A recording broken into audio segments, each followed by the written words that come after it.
Punjabi linguistics association Patiala ਵੱਲੋਂ ਮਿਤੀ 4 ਤੋਂ 6 ਮਾਰਚ 2020 ਨੂੰ ਪੰਜਾਬੀ ਵਿਭਾਗ, ਪੰਜਾਬੀ ਯੂਨੀਵਰਸਿਟੀ ਪਟਿਆਲਾ ਅਤੇ ਪੰਜਾਬ ਕਲਾ ਪਰਿਸ਼ਦ ਚੰਡੀਗੜ੍ਹ ਦੇ ਸਹਿਯੋਗ ਨਾਲ 7ਵੀਂ ਸਰਬ ਭਾਰਤੀ ਭਾਸ਼ਾ ਵਿਗਿਆਨ ਅਤੇ ਲੋਕਧਾਰਾ ਕਾਨਫਰੰਸ ਆਯੋਜਿਤ ਕੀਤੀ ਗਈ। ਇਸ ਕਾਨਫਰੰਸ ਦੇ ਉਦਘਾਟਨੀ ਸੈਸ਼ਨ ਵਿੱਚ ਸਵਾਗਤੀ ਸ਼ਬਦ ਡਾਕਟਰ ਭੁਪਿੰਦਰ ਸਿੰਘ ਖਹਿਰਾ ਨੇ ਕਹੇ। ਉਹਨਾਂ ਨੇ ਪੰਜਾਬੀ ਲਿੰਗੁਇਸਟਿਕਸ ਐਸੋਸੀਏਸ਼ਨ ਪਟਿਆਲਾ ਦੇ ਜਨਮ ਅਤੇ ਵਿਕਾਸ ਬਾਰੇ ਜਾਣਕਾਰੀ ਦੇਣ ਉਪਰੰਤ ਪੱਛਮੀ ਚਿੰਤਕਾਂ ਦੇ ਹਵਾਲੇ ਨਾਲ ਲੋਕਧਾਰਾਈ ਖੋਜ ਦੇ ਮੁੱਢ ਬਾਬਤ ਗੱਲ ਕਰਦੇ ਹੋਏ ਵਰਤਮਾਨ ਅਤੇ ਭਵਿੱਖ ਵਿੱਚ ਦਰਪੇਸ਼ ਚੁਣੌਤੀਆਂ ਸੰਬੰਧੀ ਚਰਚਾ ਕੀਤੀ। ਵਾਈਸ ਚਾਂਸਲਰ ਸਾਹਿਬ ਨੇ ਉਦਘਾਟਨੀ ਸ਼ਬਦ ਕਹੇ। ਉਹਨਾਂ ਪੰਜਾਬੀ ਯੂਨੀਵਰਸਿਟੀ ਨੂੰ ਪੰਜਾਬੀ ਭਾਸ਼ਾ ਦਾ ਮੱਕਾ ਦੱਸਦੇ ਹੋਏ ਵਿਦਿਆਰਥੀਆਂ ਨੂੰ ਪੰਜਾਬੀ ਭਾਸ਼ਾ ਦੇ ਵਿਕਾਸ ਲਈ ਕੰਮ ਕਰਦੇ ਰਹਿਣ ਲਈ ਉਤਸ਼ਾਹਿਤ ਕੀਤਾ। ਡਾਕਟਰ ਈਸ਼ਵਰ ਦਿਆਲ ਗੌੜ ਨੇ ਮੁੱਖ ਸੁਰ ਭਾਸ਼ਣ ਦਿੱਤਾ। ਉਹਨਾਂ ਨੇ ਕਿਹਾ ਕਿ ਭਾਸ਼ਾ ਲੋਕਧਾਰਾ ਅਤੇ ਹਾਸ਼ੀਆਗਤਤਾ ਦਾ ਰਿਸ਼ਤਾ ਪੇਚੀਦਾ ਅਤੇ ਦਵੰਦਾਤਮਕ ਹੈ। ਲੋਕਧਾਰਾ ਦੇ ਹਵਾਲੇ ਨਾਲ ਗੱਲ ਕਰਦੇ ਹੋਏ ਉਹਨਾਂ ਕਿਹਾ ਕਿ ਲੋਕਧਾਰਾ ਲਕੀਰੀ ਨਹੀਂ ਹੁੰਦੀ, ਸਗੋਂ ਪ੍ਰਤੀਕਾਤਮਕ ਅਤੇ ਸਰੋਦੀ ਹੁੰਦੀ ਹੈ। ਲੋਕਧਾਰਾ ਵਿਅਕਤੀਗਤ ਪ੍ਰਭੁਤਵ ਨੂੰ ਕਦੇ ਵੀ ਪ੍ਰਵਾਨ ਨਹੀਂ ਕਰਦੀ। ਉਹਨਾਂ ਨੇ ਲੋਕਧਾਰਾ ਨੂੰ ਸੱਤਾ ਦੇ ਪ੍ਰਤੀਰੋਧੀ ਪ੍ਰਵਚਨ ਵਜੋਂ ਪੇਸ਼ ਕਰਦਿਆਂ ਇਤਿਹਾਸ ਸਿਰਜਣ ਲਈ ਲੋਕਧਾਰਾ ਦੀ ਮਹੱਤਤਾ ਨੂੰ ਉਭਾਰਿਆ ਅਤੇ ਕਿਹਾ ਕਿ ਇਤਿਹਾਸਕ ਚੇਤਨਤਾ ਆਪ ਮੁਹਾਰੇ ਹੀ ਲੋਕਾਂ 'ਚੋਂ ਪੈਦਾ ਹੁੰਦੀ ਹੈ। ਉਹਨਾਂ ਅਨੁਸਾਰ ਹਾਕਮ ਜਮਾਤ ਦਾ ਇਤਿਹਾਸ ਘੜਿਆ ਹੋਇਆ ਵਰਤਾਰਾ ਹੈ, ਜਦ ਕਿ ਲੋਕਧਾਰਾ ਲੋਕਾਂ ਦਾ ਸਮੂਹਕ ਪ੍ਰਗਟਾਵਾ ਹੋਣ ਕਾਰਨ ਵੱਖਰੇ ਇਤਿਹਾਸ ਨੂੰ ਪੇਸ਼ ਕਰਦੀ ਹੈ। ਉਹਨਾਂ ਨੇ ਪੰਜਾਬੀਆਂ ਵਿੱਚ ਸੱਭਿਆਚਾਰਕ ਸਾਖਰਤਾ ਦੀ ਘਾਟ ਨੂੰ ਦਰਸਾਇਆ ਅਤੇ ਹਾਸ਼ੀਆਗਤ ਦੇ ਬੋਲ ਨੂੰ ਸੰਭਵ ਬਣਾਉਣ ਲਈ ਆਪੋ ਆਪਣੇ ਵਿਸ਼ੇਸ਼ ਸਥਾਨ ਦੀ ਸੁਹਜਾਤਮਕਤਾ ਨੂੰ ਉਭਾਰਨ ਦੀ ਗੱਲ ਕੀਤੀ। ਤਾਰਾ ਸਿੰਘ ਸੰਧੂ ਨੇ ਸੈਸ਼ਨ ਦੇ ਮੁੱਖ ਮਹਿਮਾਨ ਵਜੋਂ ਸ਼ਿਰਕਤ ਕੀਤੀ। ਡਾਕਟਰ ਯੋਗਰਾਜ ਨੇ ਆਏ ਹੋਏ ਮਹਿਮਾਨਾਂ ਦਾ ਧੰਨਵਾਦ ਕੀਤਾ।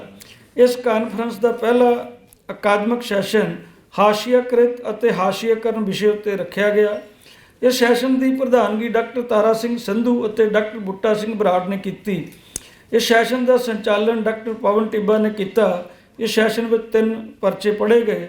ਪਹਿਲਾ ਪੇਪਰ ਡਾਕਟਰ ਨਿਰਮਲਜੀਤ ਕੌਰ ਨੇ ਹਾਸ਼ੀਆਕ੍ਰਿਤਾਂ ਦੀ ਭਾਸ਼ਾ ਵਿਗਿਆਨਕ ਅਧਿਐਨ ਬ੍ਰੈਕਟਾਂ 'ਚ ਰੋਬਨ ਲਾਕੌਫ ਦੀ ਭਾਸ਼ਾਈ ਅੰਤਰਦ੍ਰਿਸ਼ਟੀ ਦੇ ਪ੍ਰਸੰਗ ਵਿੱਚ ਵਿਸ਼ੇ 'ਤੇ ਪੇਪਰ ਪੜ੍ਹਿਆ। ਇਸ ਪਰਚੇ ਵਿੱਚ ਉਸਨੇ ਰੋਬਨ ਲਾਕੌਫ ਤੋਂ ਅੰਤਰਦ੍ਰਿਸ਼ਟੀਆਂ ਲੈਂਦੇ ਹੋਏ ਹਾਸ਼ੀਆਕ੍ਰਿਤਾਂ ਦੀ ਭਾਸ਼ਾ ਨੂੰ ਪੰਜਾਬੀ ਭਾਸ਼ਾ ਦੇ ਵਿਹਾਰਕ ਅਧਿਐਨ ਰਾਹੀਂ ਪ੍ਰਸਤੁਤ ਕੀਤਾ। ਉਸ ਅਨੁਸਾਰ ਹਾਸ਼ੀਆਕ੍ਰਿਤ ਭਾਸ਼ਾ ਅਤੇ ਹਾਸ਼ੀਆਗਤ ਸਮੂਹਾਂ ਦੀ ਭਾਸ਼ਾ ਇੱਕ ਰੂਪ ਨਹੀਂ ਹੁੰਦੀ। ਉਹ ਹਾਸ਼ੀਆਕ੍ਰਿਤ ਧਿਰ ਨੂੰ ਸਪਸ਼ਟ ਕਰਦੇ ਹੋਏ ਕਹਿੰਦੀ ਹੈ ਕਿ ਹਾਸ਼ੀਆਕ੍ਰਿਤ ਵਰਗ ਉਹ ਹੁੰਦਾ ਹੈ ਜਿਸ ਦੇ ਅਧਿਕਾਰ ਸਮਾਜ ਵਿੱਚ ਰਹਿੰਦੇ ਉੱਚ ਵਰਗਾਂ ਦੇ ਬਰਾਬਰ ਨਹੀਂ ਹੁੰਦੇ। ਅਗਲਾ ਪਰਚਾ ਡਾਕਟਰ ਜਸਬੀਰ ਕੌਰ ਨੇ ਤੀਜੇ ਜੈਂਡਰ ਨਾਲ ਜੁੜੀ ਭਾਸ਼ਾਈ ਸ਼ਬਦਾਵਲੀ ਹਿਜੜਿਆਂ ਦੀ ਭਾਸ਼ਾ ਦੇ ਵਿਸ਼ੇਸ਼ ਪ੍ਰਸੰਗ ਵਿੱਚ ਪੜ੍ਹਿਆ। ਉਹਨਾਂ ਨੇ ਤੀਸਰੇ ਜੈਂਡਰ ਦੇ ਤਹਿਤ ਮਿਲਦੀਆਂ ਲਿੰਗਕ ਪਛਾਣਾਂ, ਉਹਨਾਂ ਦੇ ਕਿੱਤਿਆਂ ਅਤੇ ਭਾਸ਼ਾ ਬਾਰੇ ਚਰਚਾ ਕੀਤੀ। ਕਿੰਨਰਾਂ ਦਾ ਵੀ ਦਿਲ ਹੁੰਦਾ ਹੈ ਅਤੇ ਅਗਨ ਕਥਾ ਵਰਗੀਆਂ ਰਚਨਾਵਾਂ ਦੇ ਹਵਾਲੇ ਨਾਲ ਹਾਸ਼ੀਆਕ੍ਰਿਤ ਧਿਰਾਂ ਦੀ ਭਾਸ਼ਾ ਉੱਤੇ ਚਰਚਾ ਕੀਤੀ।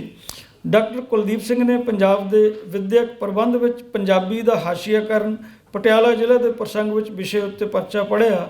ਉਹਨਾਂ ਕਿਹਾ ਕਿ ਵਿਦਿਅਕ ਅਦਾਰਿਆਂ ਦੇ ਸੰਕਟ ਵਿੱਚੋਂ ਭਾਸ਼ਾ ਦਾ ਸੰਕਟ ਉਪਜਦਾ ਹੈ। ਉਹਨਾਂ ਨੇ ਵਿਦਿਅਕ ਅਦਾਰਿਆਂ ਅਤੇ ਪੰਜਾਬ ਭਰ ਵਿੱਚ ਪੰਜਾਬੀ ਭਾਸ਼ਾ ਦੀ ਹਾਸ਼ੀਆਕ੍ਰਿਤ ਸਥਿਤੀ ਉੱਤੇ ਚਿੰਤਾ ਜਤਾਈ ਅਤੇ ਮਾਂ ਬੋਲੀ ਵਿੱਚ ਮੁੱਢਲੀ ਸਿੱਖਿਆ ਦੀ ਮਹੱਤਤਾ ਤੋਂ ਜਾਣੂ ਕਰਵਾਇਆ। ਡਾਕਟਰ ਬੂਟਾ ਸਿੰਘ ਬਰਾੜ ਨੇ ਪ੍ਰਧਾਨਗੀ ਭਾਸ਼ਣ ਵਿੱਚ ਕਿਹਾ ਕਿ ਜਿੱਥੇ ਮਨੁੱਖ ਭਾਸ਼ਾ ਨੂੰ ਸਿਰਜਦਾ ਹੈ, ਉੱਥੇ ਭਾਸ਼ਾ ਵੀ ਮਨੁੱਖ ਦੀ ਪਛਾਣ ਨੂੰ ਸਿਰਜਦੀ ਹੈ ਅਤੇ ਸਥਾਪਿਤ ਕਰਦੀ ਹੈ। ਉਹਨਾਂ ਭਾਸ਼ਾ ਦੇ ਵਿਭਿੰਨ ਪਸਾਰਾਂ ਦੀ ਗੱਲ ਕਰਦਿਆਂ ਮਾਂ ਬੋਲੀ ਨੂੰ ਦਰਪੇਸ਼ ਵੰਗਾਰਾਂ ਨੂੰ ਸਾਹਮਣੇ ਲਿਆਉਂਦਾ ਡਾਕਟਰ ਤਾਰਾ ਸਿੰਘ ਸੰਧੂ ਨੇ ਪ੍ਰਧਾਨਗੀ ਭਾਸ਼ਣ ਦੌਰਾਨ ਭਾਸ਼ਾਈ ਮਸਲੇ ਉੱਤੇ ਸਿਧਾਂਤ ਦੇ ਨਾਲ ਵਿਹਾਰਕ ਭਾਸ਼ਾ ਯਤਨਾਂ ਦੀ ਲੋੜ ਨੂੰ ਉਭਾਰਿਆ ਅਤੇ ਸਾਰਿਆਂ ਦਾ ਧੰਨਵਾਦ ਕੀਤਾ। ਦੂਜੇ ਅਕਾਦਮਿਕ ਸੈਸ਼ਨ ਕਿੰਨਰਾਂ ਦੀ ਭਾਸ਼ਾ ਅਤੇ ਲੋਕਧਾਰਾ ਤਹਿਤ 4 ਬੁਲਾਰਿਆਂ ਨੇ ਪਰਚੇ ਪੜ੍ਹੇ।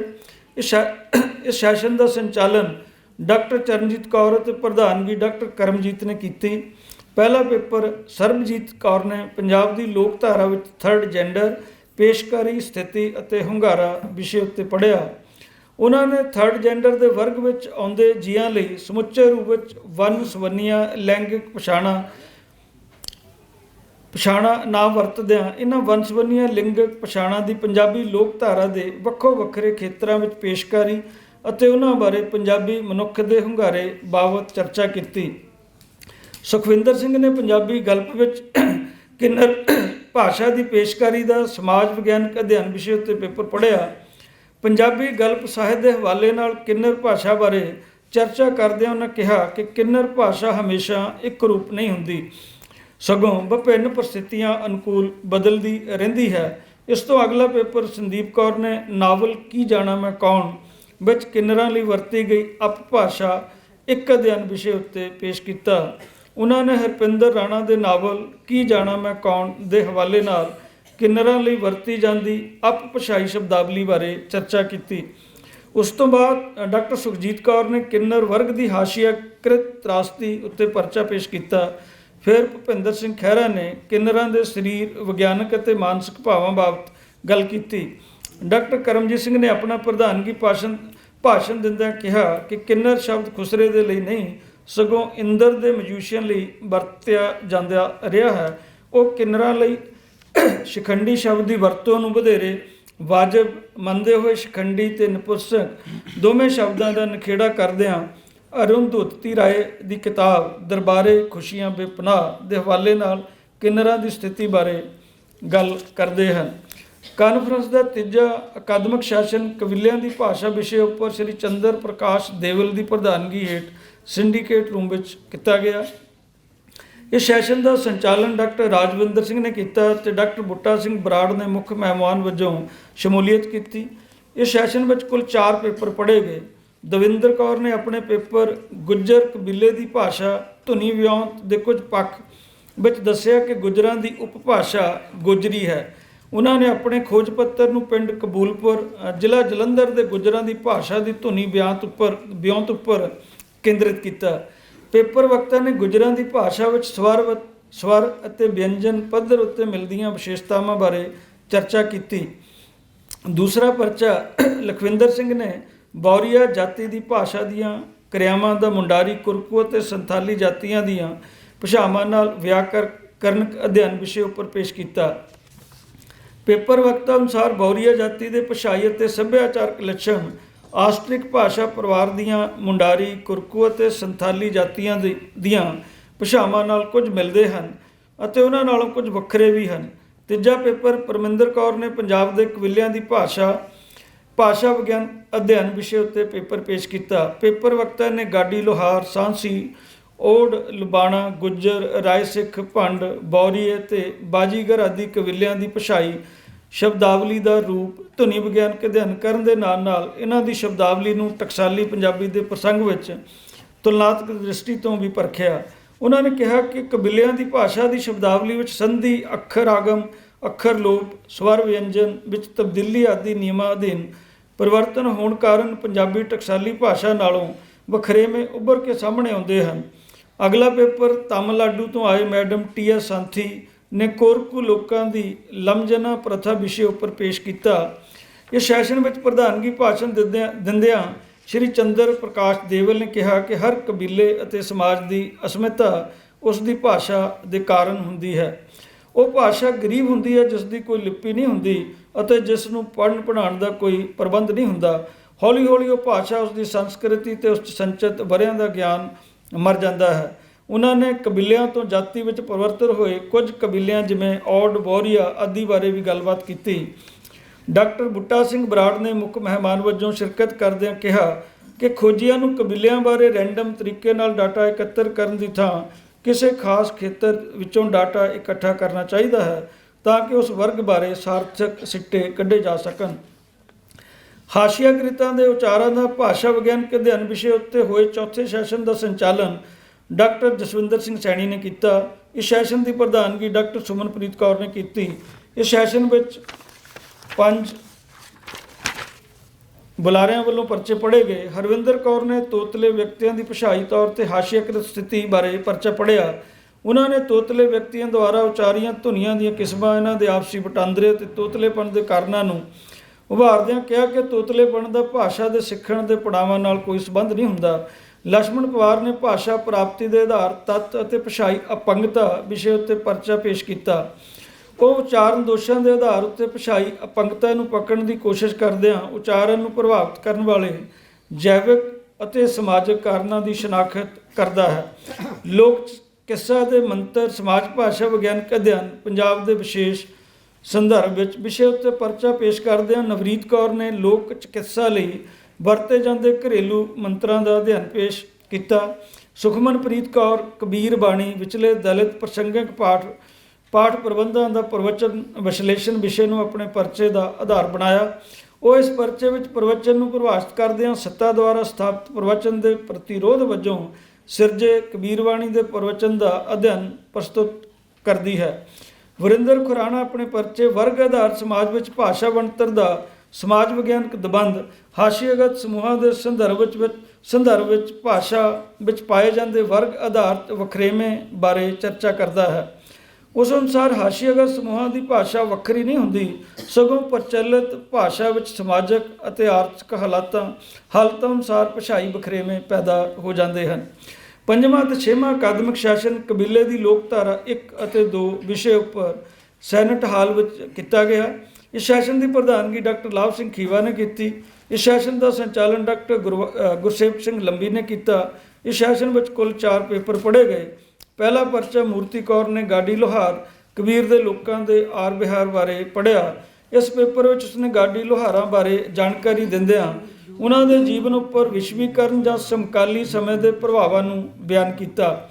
ਮੂਰਤੀ ਕੌਰ ਨੇ ਆਪਣੇ ਪੇਪਰ ਵਿੱਚ ਗਾਡੀ ਲੋਹਾਰ ਕਬੀਲੇ ਵਿੱਚ ਬੱਚੇ ਦੇ ਜਨਮ, ਵਿਆਹ ਅਤੇ ਮੌਤ ਨਾਲ ਸੰਬੰਧਿਤ ਆਰ ਵਿਹਾਰ ਬਾਰੇ ਜਾਣਕਾਰੀ ਦਿੱਤੀ। ਇਸ ਸੈਸ਼ਨ ਦਾ ਅਗਲਾ ਪੇਪਰ ਅਮਨਦੀਪ ਕੌਰ ਦੁਆਰਾ ਪੰਜਾਬ ਦੀ ਬਨਸਪਤੀ ਨਾਲ ਸੰਬੰਧਿਤ ਲੋਕ ਚਿਕਿਤਸਾ ਕਬੀਲਿਆਂ ਦੇ ਵਿਸ਼ੇਸ਼ ਪ੍ਰਸੰਗ ਵਿੱਚ ਵਿਸ਼ੇ ਉੱਪਰ ਪੜ੍ਹਿਆ ਗਿਆ। ਇਸ ਪੇਪਰ ਵਿੱਚ ਉਹਨਾਂ ਨੇ ਲੋਕ ਚਿਕਿਤਸਾ ਬਾਰੇ ਚਰਚਾ ਕਰਦਿਆਂ ਲੋਕ ਚਿਕਿਤਸਾ ਵਿੱਚ ਬਨਸਪਤੀ ਦੀ ਭੂਮਿਕਾ ਨੂੰ ਅਹਿਮ ਦੱਸਿਆ ਅਤੇ ਪਰਾਭੌਤਿਕ ਸ਼ਕਤੀਆਂ ਉੱਪਰ ਆਧਾਰਿਤ ਲੋਕ ਚਿਕਿਤਸਾ ਦੇ ਨਾਲ ਭੌਤਿਕ ਸ਼ਕਤੀਆਂ ਉੱਪਰ ਆਧਾਰਿਤ ਲੋਕ ਚਿਕਿਤਸਾ ਨੂੰ ਵਿਚਾਰਿਆ। ਅਗਲਾ ਪਰਚਾ ਸੁਖਚੈਨ ਸਿੰਘ ਨੇ ਪੰਜਾਬੀ ਸਵੈ ਜੀਵਨੀ ਸਾਹਿਤ ਵਿੱਚ ਹਾਸ਼ੀਆਗਤ ਪਛਾਣਾਂ ਦਾ ਭਾਸ਼ਾਈ ਅਤੇ ਸੱਭਿਆਚਾਰਕ ਪ੍ਰਵਚਨ ਚੋਣਵੀਆਂ ਦਲਿਤ ਸਵੈ ਜੀਵਨੀਆਂ ਦੇ ਵਿਸ਼ੇਸ਼ ਸੰਦਰਭ ਵਿੱਚ ਵਿਸ਼ੇ ਉੱਪਰ ਪੇਪਰ ਪੜ੍ਹਿਆ। ਲੇਖਕ ਨੇ ਆਪਣੇ ਪਰਚੇ ਨੂੰ 3 ਭਾਗਾਂ ਵਿੱਚ ਵੰਡਦਿਆਂ ਪਛਾਣ ਦੀ ਤਰਲਤਾ, ਸਵੈ ਜੀਵਨੀਆਂ ਵਿੱਚ ਦਲਿਤਾਂ ਦੀ ਪੇਸ਼ਕਾਰੀ ਆਦਿ ਨੁਕਤਾਂ ਨੂੰ ਉਭਾਰਿਆ। ਲੇਖਕ ਇਸ ਪੇਪਰ ਵਿੱਚ ਇਹ ਨੁਕਤਾ ਪੇਸ਼ ਕਰਦਾ ਹੈ ਕਿ ਸਵੈ ਜੀਵਨੀ ਸਾਹਿਤ ਨਿੱਜ ਦੀ ਪੇਸ਼ਕਾਰੀ ਨਾ ਹੋ ਕੇ ਸਮੂਹ ਦੀ ਪੇਸ਼ਕਾਰੀ ਹੁੰਦੀ ਹੈ ਅਤੇ ਇਸ ਦੀ ਸਿਰਜਣਾ ਵੀ ਸ਼ੁੱਧ ਸੱਚ ਦੁਆਲੇ ਕੇਂਦਰਿਤ ਹੋਣ ਦੀ ਥਾਂ ਨਾਵਲ ਜਾਂ ਕਹਾਣੀ ਦੇ ਬਿਰਤਾਂਤਕ ਸੱਚ ਵਰਗੀ ਹੀ ਹੁੰਦੀ ਹੈ। ਅਗਲਾ ਪੇਪਰ ਡਾਕਟਰ ਸਿਮਰਨਜੀਤ ਸਿੰਘ ਦੁਆਰਾ ਬਾਜੀਗਰਨੀਆਂ ਦਾ ਗਿੱਧਾ ਅਤੇ ਬੋਲੀਆਂ ਅਧਿਐਨ ਤੇ ਮੁਲਾਂਕਣ ਲੋਕ ਨਾਚ ਗਿੱਧੇ ਦੇ ਵਿਸ਼ੇਸ਼ ਪ੍ਰਸੰਗ ਵਿੱਚ ਵਿਸ਼ੇ ਉੱਪਰ ਪੜ੍ਹਿਆ ਗਿਆ। ਪੇਪਰ ਵਕਤਾ ਨੇ ਪੰਜਾਬੀ ਲੋਕ ਨਾਚ ਗਿੱਧੇ ਤੇ ਬਾਜੀਗਰਨੀਆਂ ਦੇ ਗਿੱਧੇ ਦਾ ਤੁਲਨਾਤਮਕ ਅਧਿਐਨ ਪ੍ਰਸਤੁਤ ਕਰਦਿਆਂ ਬਾਜੀਗਰਨੀਆਂ ਦੇ ਗਿੱਧੇ ਦੀ ਰੂਪਾਕਾਰਕ ਵਿਸ਼ੇਸ਼ਤਾਵਾਂ ਨੂੰ ਪੇਸ਼ ਕੀਤਾ। ਉਸਨੇ ਆਪਣੀ ਮੁੱਖ ਧਾਰਨਾ ਪੇਸ਼ ਕਰਦੇ ਹੋਏ ਕਿਹਾ ਕਿ ਭਾਵੇਂ ਬਾਜੀਗਰਨੀਆਂ ਜਾਂ ਮਰਾਸਣਾਂ ਦਾ ਗਿੱਧਾ ਪੰਜਾਬੀ ਲੋਕ ਨਾਚ ਗਿੱਧੇ ਤੋਂ ਪੂਰੀ ਤਰ੍ਹਾਂ ਭਿੰਨ ਹੈ, ਪਰ ਆਪਣੇ ਕਈ ਵਿਸ਼ੇਸ਼ ਲੱਛਣਾਂ ਸਦਕਾ ਇਸ ਦੀਆਂ ਕਈ ਮਹੀਨ ਤੰਦਾਂ ਅੱਛੇ ਤੌਰ ਉੱਤੇ ਇਸ ਲੋਕ ਨਾਚ ਗਿੱਧੇ ਨਾਲ ਜੁੜਦੀਆਂ ਹਨ। ਡਾਕਟਰ ਲਾਭ ਸਿੰਘ ਖੀਵਾ ਨੇ ਪ੍ਰਧਾਨਗੀ ਕਰਦਿਆਂ ਨੇ ਪੇਪਰਾਂ ਬਾਰੇ ਵਿਚਾਰ ਪੇਸ਼ ਕਰਦੇ ਹੋਏ ਆਸ ਦਰਸਾਈ ਕਿ ਪੰਜਾਬੀ ਭਾਸ਼ਾ, ਸੱਭਿਆਚਾਰ ਅਤੇ ਲੋਕਧਾਰਾ ਨੂੰ ਅਮੀਰ ਬਣਾਉਣ ਲਈ ਨਵੇਂ ਖੋਜਾਰਥੀ ਵਿਦਿਆਰਥੀ ਆਪਣੀ ਅਹਿਮ ਭੂਮਿਕਾ ਅਦਾ ਕਰਨਗੇ। ਉਹਨਾਂ ਨੇ ਕਬੀਲਿਆਂ ਦੇ ਮੁੱਖ ਧਾਰਾ ਸੱਭਿਆਚਾਰ ਨਾਲ ਅੰਤਰ ਸੰਬੰਧਾਂ ਬਾਰੇ ਚਰਚਾ ਕਰਨ ਦੀ ਜ਼ਰੂਰਤ ਉੱਤੇ ਜ਼ੋਰ ਦਿੱਤਾ। 7ਵੇਂ ਅਕਾਦਮਿਕ ਸੈਸ਼ਨ ਹਾਸ਼ੀਆ ਕ੍ਰਿਤਾਂ ਦੀਆਂ ਲੋਕ ਕਲਾਮਾਂ ਦਾ ਸੰਚਾਲਨ ਸ਼ਮਸ਼ੇਰ ਸਿੰਘ ਨੇ ਕੀਤਾ। ਇਸ ਸੈਸ਼ਨ ਦੀ ਪ੍ਰਧਾਨਗੀ ਜੀਤ ਸਿੰਘ ਜੋਸ਼ੀ ਨੇ ਕੀਤੀ। ਇਸ ਵਿੱਚ ਡਾਕਟਰ ਵੀਰਪਾਲ ਕੌਰ, ਡਾਕਟਰ ਤਜਿੰਦਰ ਸਿੰਘ, ਗਿੰਦਰ ਸਿੰਘ, ਚੇਤਨ ਕੁਮਾਰ 4 ਬੁਲਾਰਿਆਂ ਨੇ ਪਰਚੇ ਪੜ੍ਹੇ। ਡਾਕਟਰ ਵੀਰਪਾਲ ਕੌਰ ਨੇ ਹਾਸ਼ੀਆ ਕ੍ਰਿਤਾਂ ਦੀਆਂ ਲੋਕ ਕਲਾਮਾਂ ਦਾ ਅਧਿਐਨ ਭਾਟ ਕਬੀਲੇ ਦੇ ਵਿਸ਼ੇਸ਼ ਪ੍ਰਸੰਗ ਵਿੱਚ ਵਿਸ਼ੇ ਉੱਤੇ ਪਰਚਾ ਪੜ੍ਹਿਆ। ਡਾਕਟਰ ਵੀਰਪਾਲ ਨੇ ਭਾਟ ਕਬੀਲੇ ਦੇ ਪਿਛੋਕੜ ਬਾਰੇ ਦੱਸਦਿਆਂ ਹੱਥ ਸਿਰਜਤ ਲੋਕ ਕਲਾਮਾਂ ਦੇ ਹਵਾਲੇ ਨਾਲ ਕਬੀਲਾਈ ਔਰਤਾਂ ਦੇ ਪਹਿਰਾਵੇ, ਗਹਿਣੇ ਅਤੇ ਕਬੀਲੇ ਦੀਆਂ ਰੀਤਾਂ ਰਸਮਾਂ ਬਾਰੇ ਚਰਚਾ ਕੀਤੀ। ਡਾਕਟਰ ਤਜਿੰਦਰ ਸਿੰਘ ਨੇ ਲੋਕ ਧਰਮ ਅਧਿਐਨ ਵਿਸ਼ੇ ਉੱਤੇ ਪਰਚਾ ਪੜ੍ਹਦਿਆਂ ਤੀਸਰੇ ਜੈਂਡਰ ਦੇ ਅੰਤਰਗਤ ਮਿਲਦੀਆਂ ਲਿੰਗਕ ਪਛਾਣਾਂ ਦੀਆਂ ਕਨਸੋਆਂ ਦੀ ਲੋਕ ਧਰਮ ਅਤੇ ਮਿੱਥਾਂ ਦੇ ਦਾਇਰੇ ਅੰਦਰ ਸ਼ਨਾਖਤ ਕੀਤੀ। ਉਸਨੇ ਕਿਹਾ ਕਿ ਇਹਨਾਂ ਹਾਸ਼ੀਆਕ੍ਰਿਤ ਲਿੰਗਕ ਪਛਾਣਾਂ ਨੂੰ ਲੋਕ ਧਰਮ ਰਾਹੀਂ ਮਾਨਤਾ ਮਿਲ ਰਹੀ ਹੈ ਅਤੇ ਇਹਨਾਂ ਪਛਾਣਾਂ ਦੁਆਰਾ ਆਪਣੀ ਸਥਾਪਤੀ ਲਈ ਮਿੱਥ ਦੀ ਵਰਤੋਂ ਵੱਲ ਵਧਣ ਦੇ ਅਸਾਰ ਵੀ ਹਨ। ਗਿੰਦਰ ਸਿੰਘ ਨੇ ਪੰਜਾਬ ਦੇ ਸੰਗੀਤ ਦਾ ਕੇਂਦਰ ਢੋਲੀ ਹਾਸ਼ੀਆਕ੍ਰਿਤ ਧਿਰ ਵਿਸ਼ੇ ਉੱਤੇ ਪਰਚਾ ਪੜ੍ਹਿਆ। ਉਸਨੇ ਚਮੜੇ ਤੋਂ ਬਣੇ ਢੋਲ ਤੇ ਢੋਲੀਆਂ ਨੂੰ ਹਾਸ਼ੀਆਕ੍ਰਿਤ ਦਲਿਤ ਵਰਗ ਨਾਲ ਸੰਬੰਧਿਤ ਦੱਸਦਿਆਂ ਢੋਲ ਵਾਦਨ ਨਾਲ ਜੁੜੇ ਵਾਦਕਾਂ ਦੇ ਦਾਇਰੇ ਅੰਦਰ ਹੋ ਰਹੀ ਔਰਤਾਂ ਤੇ ਗੈਰ ਦਲਿਤ ਜਾਤਾਂ ਦੀ ਸ਼ਮੂਲੀਅਤ ਨੂੰ ਦਰਸਾਇਆ। ਅਗਲਾ ਪਰਚਾ ਚੇਤਨ ਕੁਮਾਰ ਨੇ ਪੰਜਾਬ ਦੇ ਕਬੀਲਿਆਂ ਦੀਆਂ ਲੋਕ ਕਲਾਵਾਂ ਦਾ ਅਧਿਐਨ ਵਿਸ਼ੇ ਉੱਤੇ ਪੜ੍ਹਿਆ। ਉਸਨੇ ਕੁੱਲੀ ਜੁੱਲੀ ਦੇ ਸੰਦਰਭ ਵਿੱਚ ਵੱਖੋ ਵੱਖਰੇ ਕਬੀਲਿਆਂ ਦੀਆਂ ਲੋਕ ਕਲਾਵਾਂ ਬਾਰੇ ਗੱਲ ਕੀਤੀ। 8ਵਾਂ ਅਕਾਦਮਿਕ ਸੈਸ਼ਨ ਕਬੀਲੇ ਦੀ ਲੋਕਧਾਰਾ 3 ਵਿਸ਼ੇ ਉੱਪਰ ਡਾਕਟਰ ਚਰਨਜੀਤ ਕੌਰ ਪੁਆਧੀ ਦੀ ਪ੍ਰਧਾਨਗੀ ਹੇਠ ਸਿੰਡੀਕੇਟ ਰੂਮ ਵਿੱਚ ਕੀਤਾ ਗਿਆ। ਇਸ ਸੈਸ਼ਨ ਦਾ ਸੰਚਾਲਨ ਡਾਕਟਰ ਰਾਜਵਿੰਦਰ ਸਿੰਘ ਨੇ ਕੀਤਾ। ਇਸ ਸੈਸ਼ਨ ਵਿੱਚ ਕੁੱਲ 6 ਪੇਪਰ ਪੜ੍ਹੇ ਗਏ। ਪਹਿਲਾ ਪੇਪਰ ਡਾਕਟਰ ਲਖਵੀਰ ਕੌਰ ਨੇ ਅਜੋਕੇ ਪੰਜਾਬ ਵਿੱਚ ਬਾਜੀਗਰ ਕਬੀਲੇ ਦੀ ਬਦਲਦੀ ਨੁਹਾਰ ਵਿਸ਼ੇ ਉੱਪਰ ਪੇਸ਼ ਕੀਤਾ। ਉਹਨਾਂ ਨੇ ਬਾਜੀਗਰ ਕਬੀਲੇ ਦੇ ਕਿੱਤੇ, ਬੋਲੀ, ਰਹਿਣ ਸਥਾਨ, ਪਹਿਰਾਵੇ ਦੇ ਨਾਲ ਜਨਮ, ਵਿਆਹ ਦੀਆਂ ਰੀਤਾਂ ਰਸਮਾਂ ਵਿੱਚ ਆਈ ਤਬਦੀਲੀ ਬਾਰੇ ਦੱਸਦਿਆਂ ਕਿਹਾ ਕਿ ਅਜੋਕੇ ਪੰਜਾਬ ਵਿੱਚ ਬਾਜੀਗਰ ਕਬੀਲਾ ਮੁੱਖ ਧਾਰਾ ਵਿੱਚ ਹੀ ਸ਼ਾਮਲ ਹੋ ਗਿਆ ਹੈ। ਦੂਸਰਾ ਪੇਪਰ ਨਵੀਨ ਕੁਮਾਰ ਨੇ ਪੰਜਾਬ ਵਿੱਚ ਗੰਧੀਲਾ ਦਲਿਤ ਵਰਗ ਦੇ ਲੋਕ ਗੀਤਾਂ ਦਾ ਅਧਿਐਨ ਵਿਆਹ ਸੰਸਕਾਰ ਦੇ ਸੰਬੰਧ ਵਿੱਚ ਵਿਸ਼ੇ ਉੱਪਰ ਪੇਸ਼ ਕੀਤਾ। ਉਹਨਾਂ ਨੇ ਗੰਧੀਲਾ ਦਲਿਤ ਵਰਗ ਨੂੰ ਬੋਰੀਆ ਕਬੀਲੇ ਦੀ ਸ਼੍ਰੇਣੀ ਦੱਸਦਿਆਂ ਇਹਨੂੰ 3 ਭਾਗਾਂ ਵਿੱਚ ਵੰਡਿਆ।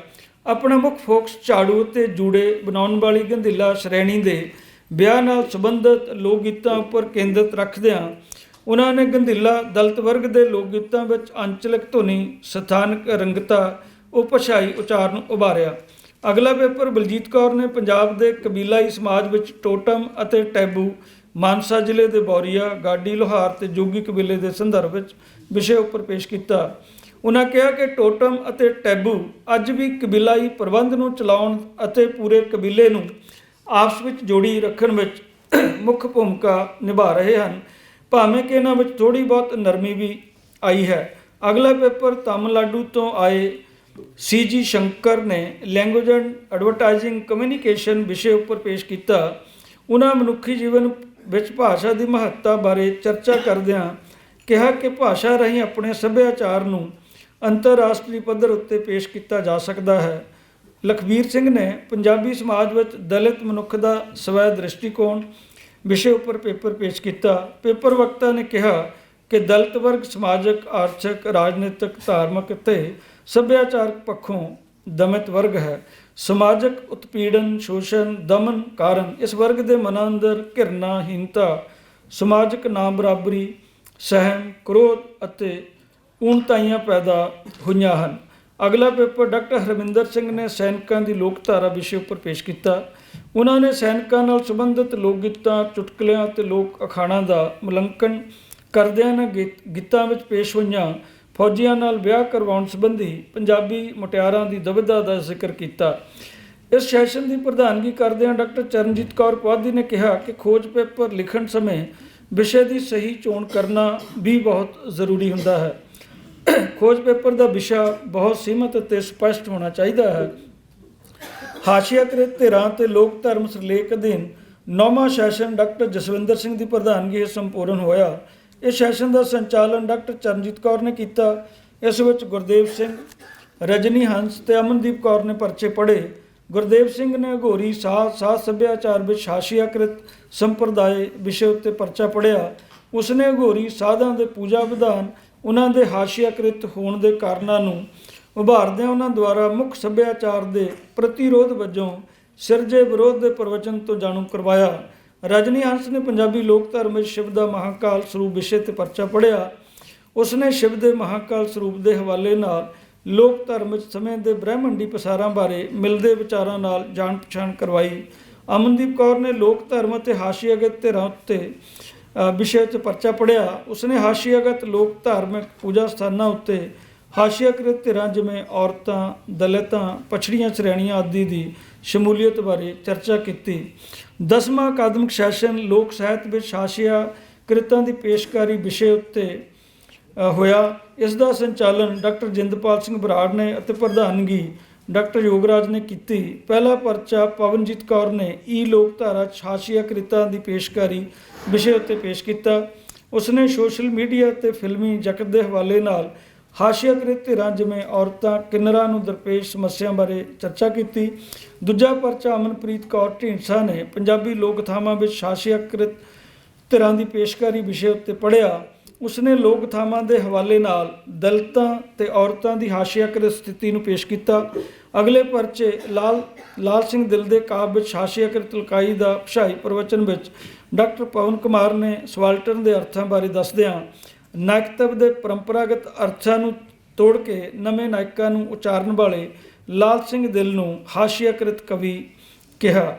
ਡਾਕਟਰ ਹਰਮਨਦੀਪ ਕੌਰ ਸੰਤਰਾਮ ਉਦਾਸੀ ਦੀ ਕਾਵਿ ਭਾਸ਼ਾ ਦਾ ਅਧਿਐਨ ਲੋਕ ਧਰਾਈ ਸਮੱਗਰੀ ਦੀ ਵਰਤੋਂ ਦੇ ਵਿਸ਼ੇਸ਼ ਪ੍ਰਸੰਗ ਵਿੱਚ ਪਰਚੇ ਵਿੱਚ ਸੰਤਰਾਮ ਉਦਾਸੀ ਨੂੰ ਪਰੰਪਰਕ ਮਾਨਸਿਕਤਾ ਨੂੰ ਆਧੁਨਿਕ ਚੇਤਨਾ ਅਨੁਸਾਰ ਰੂਪਾਂਤਰਿਤ ਕਰਨ ਵਾਲਾ ਕਵੀ ਦੱਸਦੀ ਹੈ। ਉਸ ਅਨੁਸਾਰ ਸੰਤਰਾਮ ਉਦਾਸੀ ਨੇ ਆਪਣੀਆਂ ਕਵਿਤਾਵਾਂ ਵਿੱਚ ਲੋਕ ਧਰਾਈ ਸਮੱਗਰੀ ਦੀ ਵਿਭਿੰਨ ਤਰੀਕਿਆਂ ਨਾਲ ਵਰਤੋਂ ਕਰਕੇ ਨਵੇਂ ਅਰਥਾਂ ਦਾ ਸੰਚਾਰ ਕੀਤਾ। ਮਸਤ ਸਿੰਘ ਨੇ ਆਪਣੇ ਪਰਚੇ ਪੰਜਾਬੀ ਸਿਨੇਮਾ ਵਿੱਚ ਹਾਸ਼ੀਆਕ੍ਰਿਤ ਵਰਗ ਦੀ ਪੇਸ਼ਕਾਰੀ ਅੰਨ੍ਹੇ ਘੋੜੇ ਦਾ ਦਾਨ ਅਤੇ ਚੰਮ ਦੇ ਪ੍ਰਸੰਗ ਵਿੱਚ ਅੰਨ੍ਹੇ ਘੋੜੇ ਦਾ ਦਾਨ ਤੇ ਚੰਮ ਫਿਲਮਾਂ ਨੂੰ ਇਤਿਹਾਸਕ ਅਤੇ ਮਿਥਿਹਾਸਕ ਸੰਦਰਭ ਵਿੱਚ ਵਿਚਾਰਦਿਆਂ ਫਿਲਮ ਦੀ ਤਕਨੀਕ ਬਾਰੇ ਗੱਲ ਕੀਤੀ। ਦੀਪ ਕੁਮਾਰ ਨੇ ਆਧੁਨਿਕ ਪੰਜਾਬੀ ਗੀਤਾਂ ਵਿੱਚ ਦਲਿਤ ਵਰਗ ਦੀ ਸਵੈ ਪੇਸ਼ਕਾਰੀ ਪਰਚੇ ਵਿੱਚ ਦਲਿਤ ਵਰਗ ਨਾਲ ਸੰਬੰਧਿਤ ਗੀਤਾਂ ਨੂੰ ਸਾਹਿਤਕ ਤੇ ਪਾਪੂਲਰ ਦੋ ਵਰਗਾਂ 'ਚ ਵੰਡਿਆ। ਉਸਨੇ ਗੀਤਾਂ ਵਿੱਚ ਦਲਿਤਾਂ ਪ੍ਰਤੀ ਤਿਰਸਕਾਰ ਸ਼ਬਦਾਵਲੀ ਦੀ ਅਣਹੋਏ ਹੋਣ ਦੇ ਕਾਰਨਾਂ ਤੇ ਗੈਰ ਦਲਿਤ ਤੇ ਦਲਿਤ ਲੇਖਕਾਂ ਦੀ ਦਲਿਤਾਂ ਨਾਲ ਸੰਬੰਧਿਤ ਗੀਤ ਲੇਖਣੀ ਵਿਚਲੇ ਫਰਕ ਨੂੰ ਉਘਾੜਿਆ।